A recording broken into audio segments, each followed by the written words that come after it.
service back, Yeah.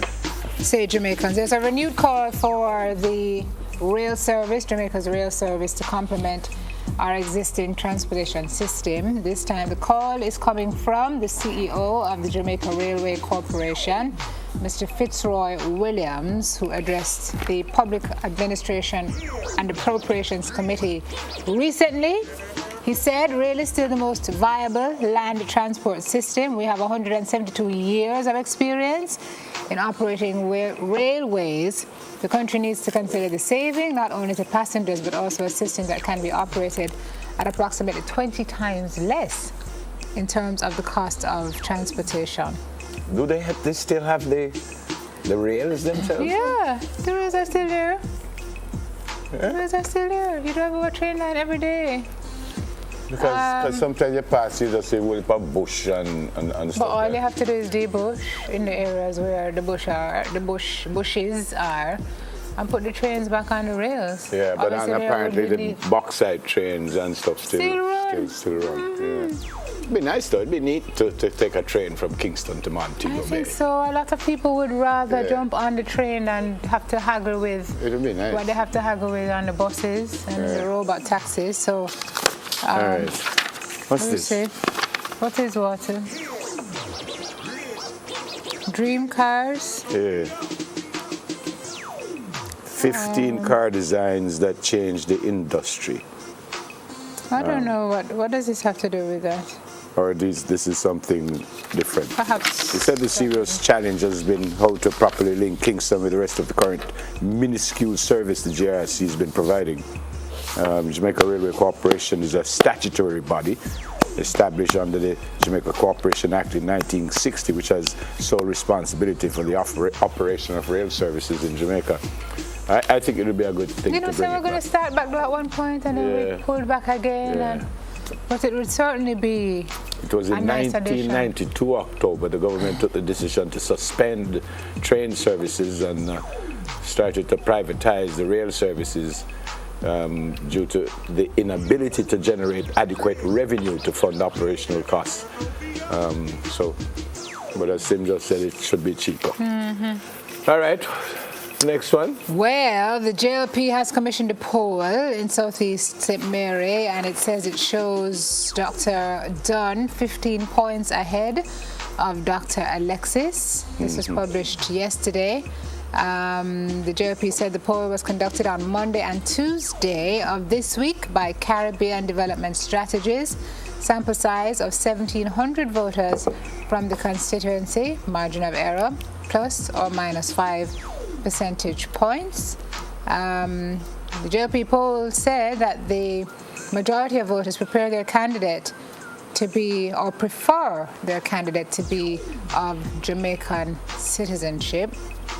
Of course, this revealed in recent weeks that Dr. Alexis is in fact Canadian, which does not bar him from being nominated or elected since he is a Commonwealth citizen. So obviously JLP very happy with this. We've done a lot of work and the people of Southeast St. Mary recognize this. Our leader has been exemplary and this is reflected in the acceptance by the people of his modern leadership. So that's what that poll says. Yep. PNP said they're not 30th. too concerned about that, so let's see.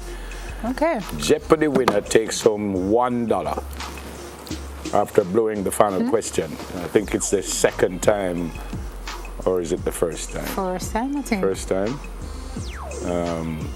Our $1 winner has only happened one Right, other so time. that's the second time, yeah. The question was, it's the only country that borders both the Caspian Sea and the Persian Gulf. The answer is Iran, and he said Iraq. Oh, poor Pumpkin. You put So he had $1,000 and he put 999 on it, and he got it wrong.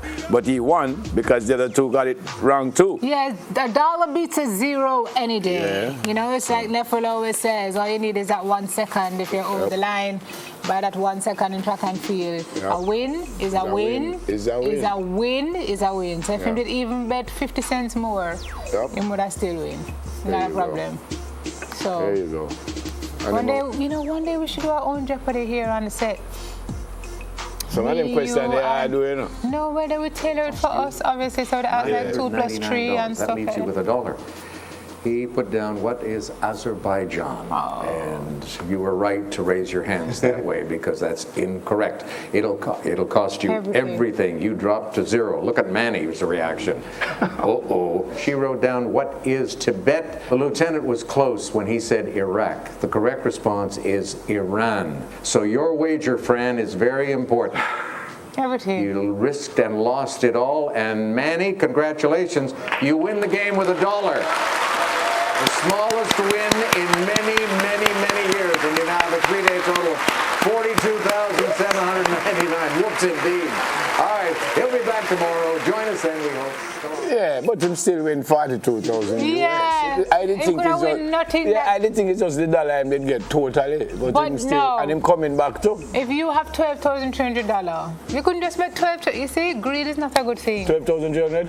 I wouldn't even wait for that. Me just get up my money and gone. Point I'm making is, had they just bet 12,000 of it and left 300, I they bet could the have 300 and go with the You understand? Greed. Anyway. That's the moral of that story is. No, but it's a fun game still. I never come there with nothing. So, you know, It's not a fun game. I did that at Caymanas Park one time. What did you do at Caymanas Park? And I tell you, man, so we went, the national team went there one time. So we were just having a little gambling among ourselves. Gaming. Yeah. Yes.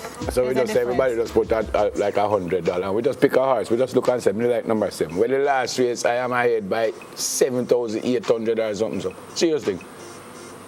So me a joke and me say, no, I didn't want to see the odds. I put in a money for the number 7. And that man just called me quiet. I look at man at the door and say, you know, the 7 can't lose for real. Me just say, well, put the whole line, come in come here. Well, I know me never even see the 7. 7! And I lose 7. That's right. I don't even see the 7, and I lose every single There's a 7. moral to that story. But I never go there and it was just you fun. don't bet everything you have. Yeah. Is that why you haven't come back to Caymanas Park? No, Since I've invited you? no. Oh. All right, I don't have any birthday this morning. No, but I want to say impossible. good morning to my captain, the St. George's College Manning Cup captain, who ruptured his ACL, which is the ligament in the knee, and he's out for the season. So Matthew Wilson. Oh, hush, Matthew. Yeah, Poor Matthew, you'll be all right. So, but it's not an easy injury. And I also want to say good morning to Mrs. Hall. They call her Patsy Spice. Now, she was involved in a hit-and-run accident, and she fractured her foot. And no one apparently knows. They say all they could tell it's a white car. The car didn't stop, so they call her Patsy that's Spice. terrible. So, yes. I would also like to say good morning to all the people except the 4 gentlemen who saw Raquel Jones' car break down day before yesterday, and she asked for help to push it out of the road, and you all told her no, you don't have any time for that. That's terrible. That's really terrible. Raquel car breakdown. Yeah. Some men there. She said, can you help me push the car to the side of the road? And I said, no, we don't have time for that.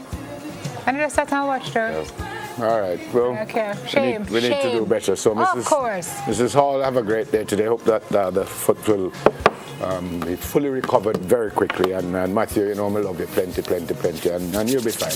You'll be back up and running. Can we get a heater in here? All right. So, happy birthday to everyone who is having We a have birthday. a fire-breathing dragon.